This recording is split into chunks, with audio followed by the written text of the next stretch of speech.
Segunda Guerra Mundial acabou em 1945, mas tanto as suas causas quanto as suas consequências estavam no mundo.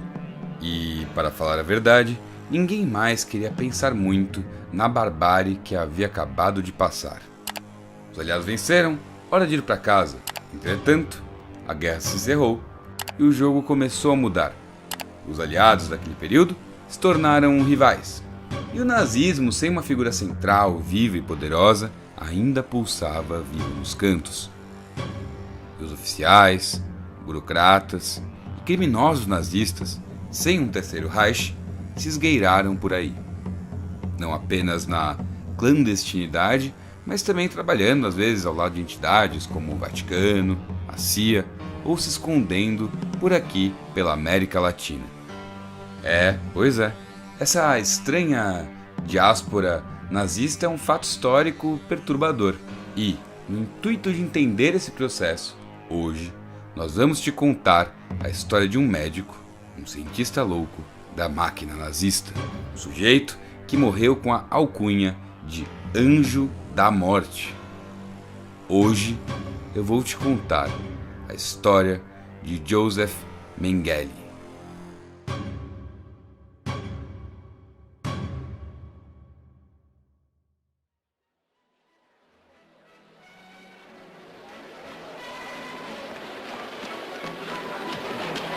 Herr Doctor, muita gentileza sua em vir.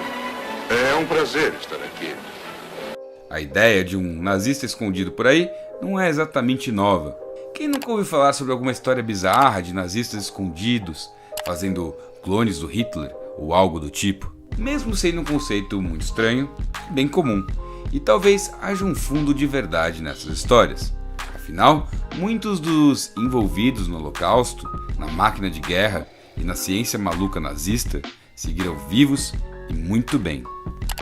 Inclusive, às vezes se fazendo úteis em conflitos da Guerra Fria.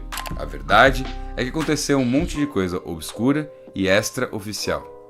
Mas muito bem, agora é hora de voltar um pouco no tempo e focar nossa história. Vamos para o dia 26 de março de 1911. Nesse dia, em Gunsberg, próximo a Joseph Mengele nasce em uma família abastada. Seu pai, Karl Mengele, era fabricante de máquinas agrícolas e sua empresa, Mengele & Son, Mengele Filhos, era muito bem sucedida. Na década de 30, esse dinheiro começaria a ser gasto com política. Karl era um apoiador entusiasmado de Adolf Hitler. Pouco tempo depois, em maio de 1933, ele ingressa oficialmente no Partido Nazista.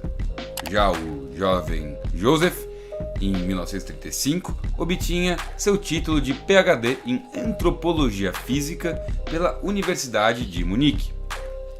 Muito bem, agora vale fazermos uma pequena reflexão sobre o que era Antropologia Física e como isso se relaciona com o Terceiro Reich.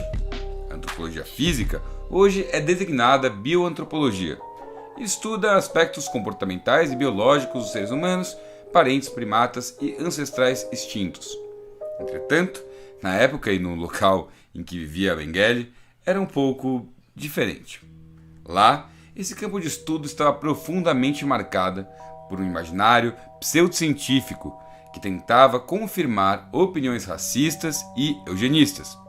A questão aqui, ao longo de sua história, a antropologia física elaborou, descartou, reelaborou e codificou centenas de medidas para o corpo, visando a análise morfológica da humanidade. Mas isso não levou apenas a pressupostos deterministas e às hierarquias raciais características de autores racistas.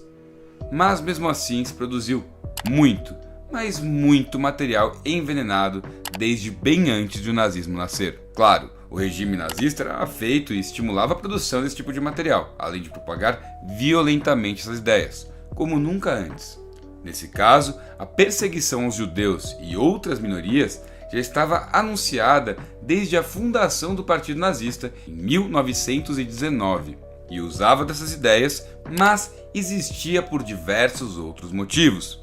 Vale lembrar que com a primeira crise econômica causada pela derrota alemã na Primeira Guerra Mundial, Ideias nacionalistas e autoritárias tinham pipocado por toda parte, colocando em xeque o regime democrático da República de Weimar.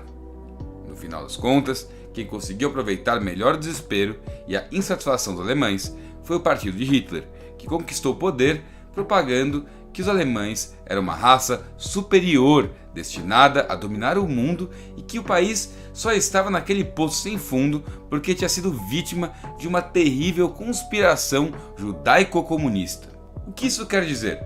Bom, que quando os nazistas chegaram ao poder em 1933, ninguém ficou surpreso com o aumento da perseguição às minorias, já que era isso mesmo que Hitler havia propagado há mais de 20 anos.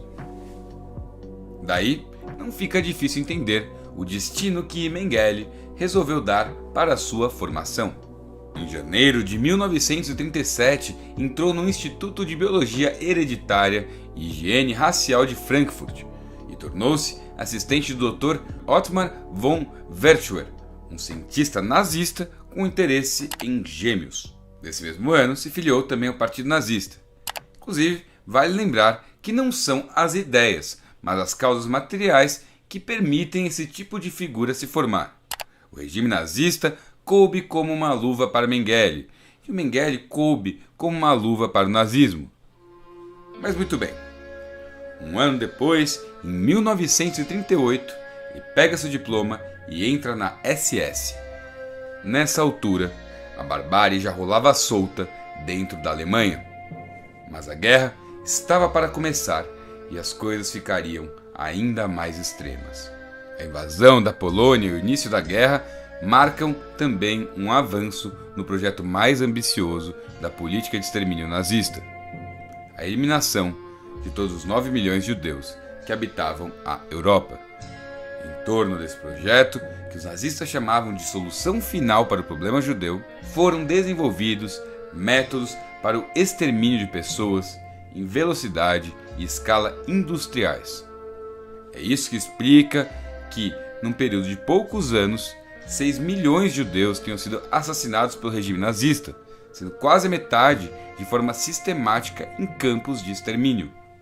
E foi nos campos de extermínio que Mengele encontrou a sua vocação perversa. Em junho de 1940, se alistou no exército e, posteriormente, passou a servir como voluntário no serviço médico da SS.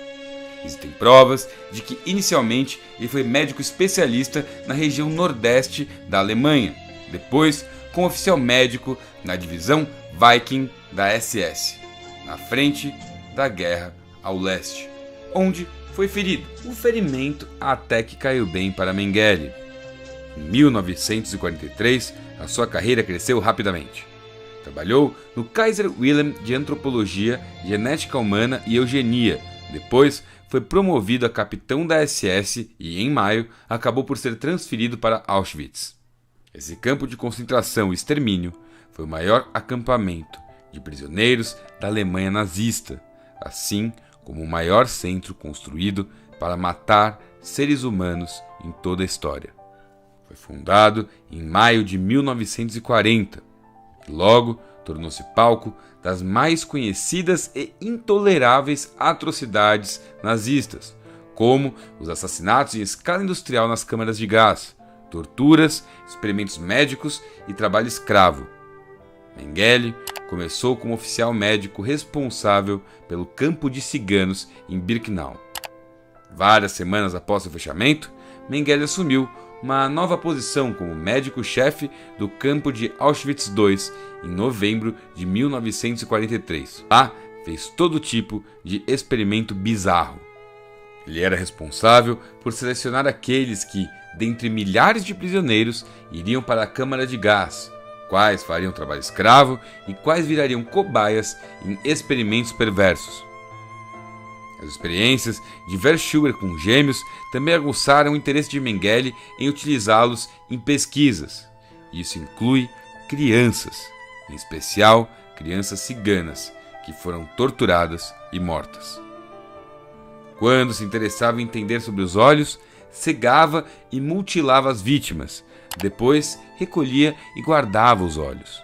Testava as capacidades de sobrevivência de seres humanos para fundamentar suas teorias raciais absolutamente incorretas. E dali inúmeras vítimas. Isso até 1945, quando a casa caiu e o avanço do exército soviético rumo à Alemanha, através do oeste da Polônia, deixou ele em pânico. Mengele chegou a fugir de Auschwitz e passou algumas semanas procurando abrigo em outros locais. Mas, no final das contas e ao final da guerra, foi capturado e sua custódia parou na mão dos norte-americanos. Entretanto, um erro ocorreu. Sem saberem que o nome de Mengele constava da lista de criminosos de guerra procurados pela justiça, os oficiais responsáveis o liberaram. E bom, agora vamos tentar entender onde esse sujeito, que nunca deixou nenhum registro que indicasse ter se arrependido ou deixado de acreditar que estava correto em todas as barbaridades que cometeu, foi parar. E olha que essa é uma história bem bizarra.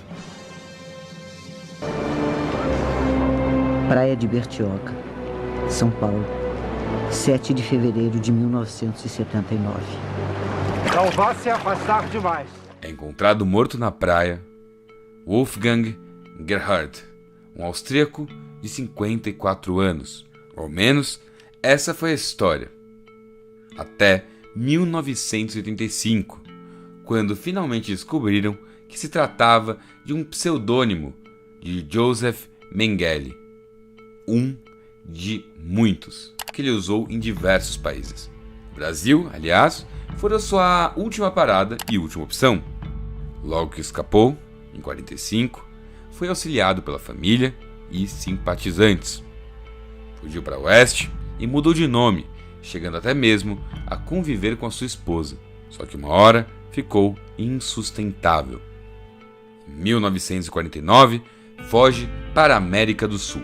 A família, vale lembrar, tinha posses e apoiou financeiramente sua fuga e sobrevivência. Os negócios da Mengele Filhos foram ainda melhores no período pós-guerra.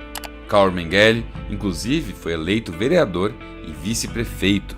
Em 1952, ele recebeu até mesmo o título de cidadão honorário de Günzburg, inaugurando até mesmo uma rua com seu nome. Mas enfim, em 1949, ele estava em Buenos Aires e viveu lá até os anos 60 como representante comercial do pai. O ditador argentino Perón deu abrigo para muitos nazistas em fuga. Entretanto, na década de 60, o Mossad começou a pressionar o governo argentino, agora sem Perón. Mengele viu que ia azedar, então foi parar no Paraguai, outro país notório por seu abrigo de nazistas. Só que ele estava muito rastreável e percebeu que teria que vir aqui para o Brasil, em outubro de 1960. Aqui foi recebido por Wolfgang Gerhard, ex-líder da Hitler Youth, que estava vivendo no Brasil desde 1948. A primeira parada foi um sítio em Itapecerica da Serra, 30 km de São Paulo. Depois, ainda apreensivo com a Mossad, foi para uma fazenda em Nova Serra. Mesmo com investidas ao longo da década de 60, acabou que em 1967, quando a Mossad já sabia que ele estava por aqui, a Guerra dos 6 Dias havia estourado e as prioridades tiveram que mudar. Já o nazista escondido foi mudando gradualmente de moradia aqui por São Paulo. Quando foi encontrado morto, era apenas um imigrante austríaco comum que parecia mais velho do que o seu documento indicava. Mas veja só, tratava-se de um criminoso dos mais assustadores que já caminhou por aquelas areias. E bom, é isso aí, galera. Eu espero que vocês tenham gostado deste conteúdo. Se você gostou, deixa um like, compartilha, manda para as pessoas. E se você gosta do canal, se você gosta do conteúdo que eu faço aqui, considere se inscrever e ativar o sininho para receber todas as notificações. E acima de tudo, muito obrigado por nos assistir. Um gigantesco abraço e tchau, tchau.